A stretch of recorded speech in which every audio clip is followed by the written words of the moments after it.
Gloire à Dieu. Ça va? Nous vivons vraiment des belles choses ici. Que Dieu soit béni.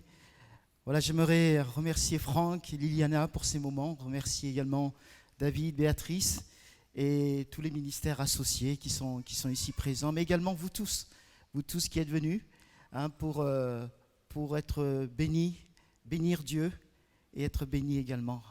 Le Seigneur, il est fidèle. Il est fidèle. Amen. J'aimerais que nous allions dans ce passage. Voilà, notre frère Franck, hier, dans une de ses prophéties, en a parlé. J'aimerais aller avec vous dans l'Évangile selon Jean, au chapitre 7, verset 37. Jean 7, 37. Alléluia. Merci Jésus. Vous y êtes? La Bible, la parole de Dieu nous dit, le dernier jour, le grand jour de la fête. Voilà, j'entends encore des pages qui tournent, je vais attendre que vous puissiez, voilà. Voilà, le dernier jour, le grand jour de la fête, Jésus, debout, s'écria, « Si quelqu'un a soif, qu'il vienne à moi et qu'il boive. Celui qui croit en moi, des fleuves d'eau vive couleront de son sein, comme dit l'Écriture. » Il dit cela de l'Esprit qu'allait recevoir ceux qui croiraient en lui, car l'Esprit n'était pas encore donné, parce que Jésus n'avait pas encore été glorifié. Amen. Seigneur, c'est vrai que nous te donnons toute la gloire en ces moments. Merci pour, depuis jeudi, ces temps que nous vivons, ô Dieu. Seigneur, ô Jésus, où tu parles, où tu fortifies, tu encourages, tu délivres, tu libères. Et merci encore pour ta parole qui va être annoncée. Seigneur, souffle encore ce matin. Remplis-moi encore de toi, ô Dieu. J'ai tellement besoin de toi. Au nom de Jésus de Nazareth, nous te donnons toute la gloire, Jésus. Amen. Et Amen. Lorsque nous lisons ces versets, les versets 37 et 38, il est dit le dernier jour, le grand jour de la fête, Jésus debout s'écria, « Si quelqu'un a soif, qu'il vienne à moi et qu'il boive. Celui qui croit en moi, des fleuves d'eau vive couleront de son sein, comme dit l'Écriture. » Alléluia. Bien-aimés, dans la parole de Dieu, nous lisons les histoires d'hommes et de femmes qui étaient passionnés pour Dieu, d'hommes et de femmes qui étaient en quête de Dieu, qui étaient assoiffés de Dieu. Nous lisons aussi des biographies de revivalistes qui avaient la même soif, ils avaient la même passion. C'était des hommes et des femmes de la même nature que nous, alléluia, des personnes qui ont réalisé leur sécheresse, mais qui ont crié à Jésus pour plus de lui, pour plus de sa présence, pour plus d'une vie remplie du Saint-Esprit, d'une onction fraîche, pour plus d'une vie abondante. Et l'une de ces personnes, l'un de ces revivalistes, Smith Wigglesworth, dira, Dieu nous a accordé le privilège en Christ Jésus de vivre au-dessus du plan humain ordinaire. Ceux qui veulent rester ordinaires et vivre sur un plan inférieur peuvent le faire, mais moi cela ne m'intéresse pas. Alléluia. Et il continue en disant la même onction, le même zèle, la même puissance du Saint-Esprit est disponible pour lui, pour nous. Il dit que, mais moi, cela ne m'intéresse pas. Il était toujours un homme qui était en recherche de Dieu, un homme qui était en quête de la personne du Saint-Esprit, de son onction, de sa vie. Amen. Cet homme dira aussi, il dit, je ne me souviens pas d'un moment où je ne soupirais pas après Dieu, je le cherchais toujours. Il cherchait Dieu toujours. Et il voulait plus de Jésus. Il ne voulait pas rester dans un plan inférieur, mais il voulait toujours monter en hauteur. On l'a entendu, que nous devons être comme des aigles. Alléluia. Et nous devons monter plus haut. Alléluia. Que notre Seigneur soit béni. Et je crois que nous pouvons être comme ces revivalistes. Amen. Vous le croyez? Alléluia. Nous pouvons être comme ces revivalistes parce qu'il y a beaucoup plus de la vie de Dieu que nous vivons actuellement dans nos propres vies. Il y a plus. Et le terme général de ce souffle nouveau est réactivation pour une vie pleine d'onction. Et lorsqu'il m'a envoyé ce message, que je priais pour tout cela, le Seigneur me donne ce thème. Je cherchais la pensée de Dieu pour la prédication que j'allais amener. Et il m'a donné ce thème, rafraîchissement. Alléluia. Rafraîchissement. Un rafraîchissement spirituel. Au cours de l'année, lorsqu'il a eu des moments de fatigue, d'épreuve, les vacances sont pour nous des temps de repos et de rafraîchissement. On a besoin de ce temps-là, bien-aimés. Et spirituellement parlant, certaines personnes ont besoin de ce temps de rafraîchissement, de ce temps de renouveau, de ressourcement. Surtout, nous sommes en cette période de pandémie et nous avons tous été impactés. Ça nous a mis dans des épreuves, dans des circonstances. Cette pandémie a touché le monde entier. Et nous avons besoin de rafraîchissement, d'une réactivation pour une vie pleine d'onction. Hier, quand je venais, j'étais encore à beaucoup de kilomètres d'ici. Je vois le voyant de ma voiture qui s'allume, me disant, c'était le voyant de l'huile. Je dis, oh non Seigneur, pas ça, je suis encore trop loin. Je dis, fais quelque chose Seigneur. Et j'entends la voix du Seigneur aussitôt, l'huile ne manquera pas. Alléluia. J'ai compris que, ça va me tenir jusqu'au temps où j'arrive ici à Sainte-Savine. Et on a eu la réunion le matin, je rentre, je pars pour acheter de l'huile et lorsque je regarde, il n'y avait pas d'huile. Et cela nous parle, bien-aimés. Parfois, spirituellement, comme ce moteur sur le plan physique a besoin d'huile, nous avons aussi besoin de l'huile spirituelle. C'est par un miracle de Dieu que je suis arrivé hier où il n'y a pas eu de casse sur le véhicule. Et nous avons besoin du miracle, du Saint-Esprit dans notre vie, de l'huile dans notre vie.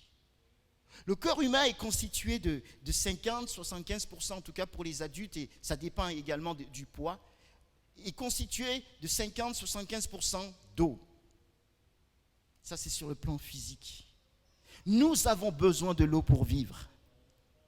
Et sur le plan spirituel, nous avons besoin de l'eau spirituelle. Et cette eau, c'est l'eau du Saint-Esprit. Alléluia. Nous avons besoin de l'eau du Saint-Esprit. Je bénis Jésus car les moments que nous passons ici à Souffle Nouveau sont toujours pour moi des temps de rafraîchissement, de renouvellement, de ressourcement. Alléluia. Et nous avions en effet commencé ici et maintenant c'est dans cette salle. Et je crois que ce qu'ont organisé Franck, Liliana, David, Béatrice pour ces temps de souffle nouveau seront et c'est un impact et seront un impact. Nous avons entendu les témoignages, gloire à Dieu, que cela pleuve encore, que cela pleuve encore. Au nom de Jésus-Christ, alléluia. Au nom de Jésus, que ce lieu continue d'être un lieu de bénédiction où des serviteurs, des servantes de Dieu, des chrétiens, des chrétiennes vont venir recevoir et partir dans la France tout entière, voire dans le monde, pour impacter leur génération. Parce que Dieu veut utiliser l'être humain, chacun, pour impacter notre génération. Alléluia. Et en parlant de rafraîchissement, j'ai l'image de quelqu'un qui prend un seau d'eau froide et le verse sur une autre personne. Et en plein été et en pleine chaleur, cela rafraîchit, n'est-ce pas? Lorsqu'on plonge également dans l'eau froide en été, dans la piscine ou dans l'océan, cela rafraîchit. Et Jésus doit déverser son esprit, son onction sur nous pour nous rafraîchir, pour nous réveiller. Merci Seigneur. Et nous avons besoin d'un réveil spirituel, mes bien-aimés. Nous avons besoin d'un réveil spirituel personnel, d'un réveil spirituel national, mondial. Le souffle de Dieu entrant dans tous les interstices de notre vie et de notre société.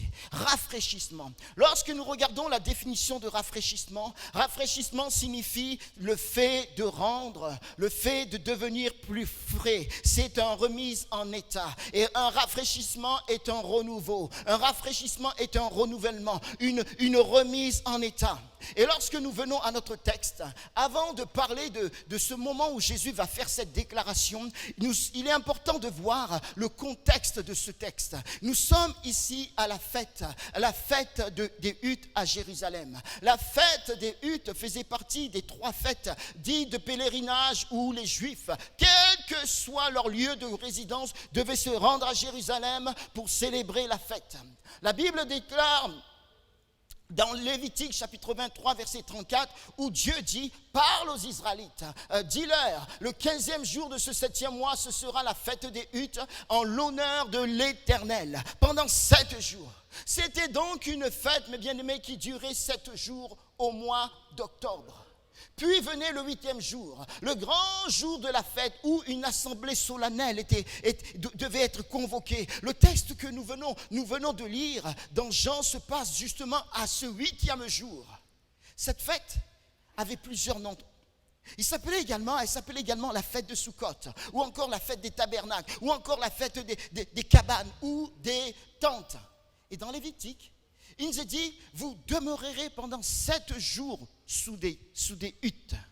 Tous les autochtones en Israël demeureront sous des huttes, afin que vos descendants sachent que j'ai fait habiter sur des huttes les Israélites. Après les avoir fait sortir du pays d'Égypte, je suis l'Éternel votre Dieu. Cette fête rappelle les pérégrinations des Israélites dans le désert, qui à ce moment vivaient sur des tentes, des huttes. Lorsque l'Éternel les a délivrés du pays d'Égypte pour les amener dans ce pays où coule le lait et le miel, un pays d'abondance, il les a conduits dans le désert pendant 40 ans. Et pendant ces années-là, le peuple vivait sous des tentes, dans des huttes. C'est une fête aussi qui a une signification agricole. C'est la fête de la récolte, des fruits de vendange, fête où la joie populaire à l'époque du temple se donnait libre cours lors des cérémonies de libation des eaux. Et aujourd'hui, encore en Israël, une prière pour la pluie est réservée dans la liturgie. Les rites de Sukkot vont servir de mémorial du désert, afin que le peuple juif n'oublie jamais tout au long de son histoire qu'il a erré sous la protection de l'Éternel, qu'il a agi. Et ainsi, tous les mois d'octobre, le peuple devait quitter leur maison, devait quitter leur habitation pour vivre sous des tentes, afin de célébrer ces moments-là. Et c'était des temps de réjouissance, c'était des temps de fête. Les uns jouaient des instruments de musique, d'autres soufflaient dans des trompettes ou sonnaient du chauffard, d'autres entonnaient des hymnes, des chants. L'allégresse était là et l'allégresse se démontrait. Les gens chantaient, dansaient, etc. Il y avait aussi dans cette cérémonie, mes bien-aimés, la libation de l'eau, qui était le symbole du Saint-Esprit. Et le prêtre devait partir au réservoir de Siloé avec cette cruche. Et lorsqu'il venait au temple, il devait verser et faire cette prière. Tu as donné, au Seigneur, tu as donné une eau puissante, merveilleuse. Exauce-nous, ne retiens pas l'eau. Tu es l'Éternel, notre Dieu, qui fait souffler le vent, qui fait tomber la pluie. Et là, le peuple se réjouissait. Il y avait le son du chauffard. Et Jésus, mes bien-aimés, se rendit aussi à la fête des huttes. Il y monta en secret, comme nous le dit Jean, chapitre 7, verset 10. Et les gens le cherchaient. On murmurait à son sujet. Jésus voyait tout ce qui se faisait à cette fête. Et la Bible nous dit que vers le milieu de la fête, Jésus montant au temple et se mit à enseigner. Jean chapitre 7 verset 14 nous dit, on était déjà au milieu de la fête quand Jésus monta au temple et il enseignait. Tout le peuple s'assembla autour de lui dès que Jésus commença à parler. Jésus, mes bien-aimés, a donc participé à cette fête. Et tous les jours aux cérémonies, il était là. Il était à cette fête des huttes. Il a vu tous ces rituels. Il a vu tout ce qui se faisait. Ces rituels qui étaient censés apporter la vraie joie, ces rituels qui étaient censés apporter la vraie paix, n'apportaient pas la véritable vie en abondance.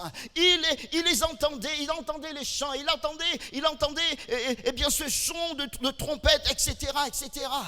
On était là, c'était la joie d'un moment, c'était la joie de ce monde.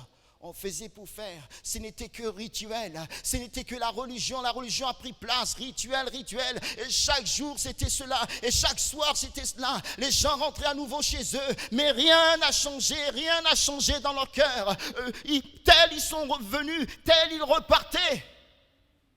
C'était des choses terribles à voir. Le cœur de Jésus devait saigner. Et peut-être dans ces temps de communion avec son Père, il disait, mais Père, il devait prier son Père pour que le Seigneur puisse agir à travers lui. Et ces gens avaient besoin de la véritable vie. Ils avaient besoin de rafraîchissement. Ils avaient besoin de quelque chose de nouveau. Non pas d'une religion, non pas de rituel, mais ils avaient besoin de la vie en abondance. Comme Jésus le dit dans Jean chapitre 10, verset 10. Le voleur vient pour détruire, pour tuer, égorger. Mais moi, je suis venu pour que mes brebis aient la vie et qu'elle est en abondance. Alléluia. Et je crois que c'est en voyant tout cela, il voyait également ce prêtre qui allait au réservoir de Siloé faire cette libation d'eau qui était le symbole du Saint-Esprit. Il entendait: Seigneur, tu as donné aux eaux une puissance merveilleuse. Exauce-nous, ne retiens pas l'eau. Tu es l'Éternel, notre Dieu, qui fait souffler le vent et tomber la pluie. Et je crois qu'en voyant tout cela, le dernier jour, le grand jour de la fête, c'est-à-dire le 8e jour, son cœur fut complètement brisé. Et il s'écria. Je crois qu'il a crié. Il n'a pas dit: si quelqu'un a soif, qu'il vienne. Non, non, non. Si quelqu'un a soif, qu'il vienne à moi et qu'il boive. Celui qui croit en moi, des fleuves de vie couleront de son sein, comme dit l'Écriture. En somme, Jésus voulait dire: c'est assez, c'est assez. Si quelqu'un a soif, qu'il vienne à moi et qu'il boive. Celui qui croit en moi, des fleuves de vie couleront de son sein, comme dit l'Écriture. Jésus montrait que toutes les fêtes, quelle que soit la fête, le ramenaient à lui. Alléluia. Toutes les fêtes convergent vers une seule personne, la personne de Jésus-Christ. Alléluia. Si quelqu'un a soif, qu'il vienne à moi et qu'il boive. Celui qui croit en moi, des fleuves de vie couleront de son sein, comme dit l'Écriture. Et ce texte nous ramène également à ce texte d'Ésaïe, chapitre 12, verset 3. Vous puiserez de l'eau avec allégresse aux sources du salut. Vous puiserez de l'eau avec allégresse aux sources du salut. Et salut, dans le mot hébreu, le mot qui a donné salut, c'est Yeshua. Et Yeshua, c'est Jésus. Alléluia. Jésus est la source d'eau vive. Et cette eau vive est Dieu le Saint-Esprit. Wow. C'est Dieu le Saint-Esprit, mes amis. Bien-aimés, si on parle de rafraîchissement, c'est ce qu'il y a eu, une sécheresse quelque part. Cela peut arriver à tout le monde. Et tout comme Israël, au temps de Jésus, avant de venir à ce rassemblement, tu étais peut-être sec. Des rituels ont pris place. Tu n'avais plus cette vie vivante avec le Seigneur, cette vie fraîche. Ta relation avec Jésus n'est plus ce qu'elle était. Ça laissait place à des rites, à des rituels. Ta joie, en fait, est éphémère. C'est une joie qui d'un moment, d'un instant, les choses que tu vis te lassent. Ton combat est là, et tu essaies peut-être de te débattre tout seul, criant: mais qui peut m'aider? Tu ne trouves aucune solution. Et peut-être que dans le coin secret, là où personne ne te voit, tu verses des larmes. Peut-être même que servir le Seigneur est devenu une corvée pour toi. Aller à l'église est devenu une corvée pour toi. Prier devient une corvée pour toi. Tu es arrivé comme un moment à Abraham. Est arrivé en ce lieu qui s'appelle Haran ou Charan. Et spirituellement, tu es arrivé en ce lieu. Charan veut dire le lieu carbonisé ou le lieu de petits fruits. Et tu es là, dans ce lieu de petits fruits.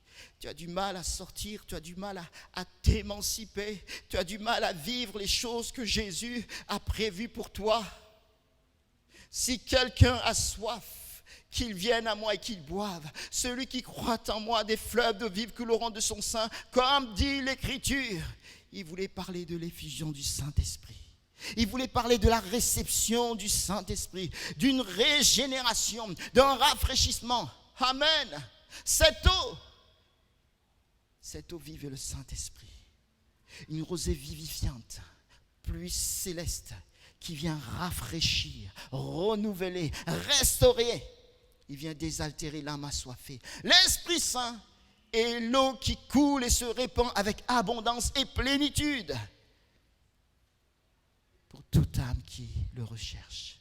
La Bible nous dit: ô vous tous qui avez soif, venez vers les eaux, même celui qui n'a pas d'argent. Le Saint-Esprit, celui qui rafraîchit. Et aujourd'hui, entends la voix du Seigneur, entends la voix de Jésus qui te dit dans ta sécheresse: qui te dit dans tes rituels, si tu as soif, viens à moi. J'ai plus pour toi. J'ai plus que tu vis actuellement. Si tu as soif, viens et bois. Il veut te remplir du Saint-Esprit. Il veut te rafraîchir tout à nouveau. Il veut te renouveler. Le Saint-Esprit veut que tu abandonnes ton masque, ton faux semblant, mais que tu rentres dans une relation vivante avec lui. Entre dans la liberté joyeuse des enfants de Dieu. Ce matin, viens à Jésus pour être inondé. Ce matin, viens à Jésus pour être rafraîchi. Amen. Jésus dit dans Jean chapitre 5 verset 21, en effet comme le Père ressuscite les morts et les fait vivre, de même aussi le Fils fait vivre qui il veut. Alléluia. Jésus fait vivre qui il veut. Oui, il veut te faire vivre à nouveau par le Saint-Esprit. Il est la résurrection et la vie. Merci Seigneur. Réclame-le. Réclame. Il dit viens, bois, crois.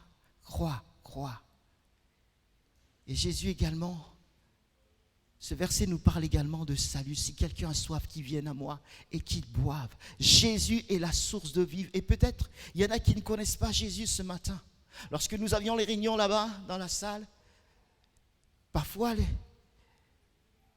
des personnes viennent, mais ils n'avaient pas encore rencontré le Seigneur. Peut-être que ce matin, des personnes n'ont pas encore fait une paix avec Jésus.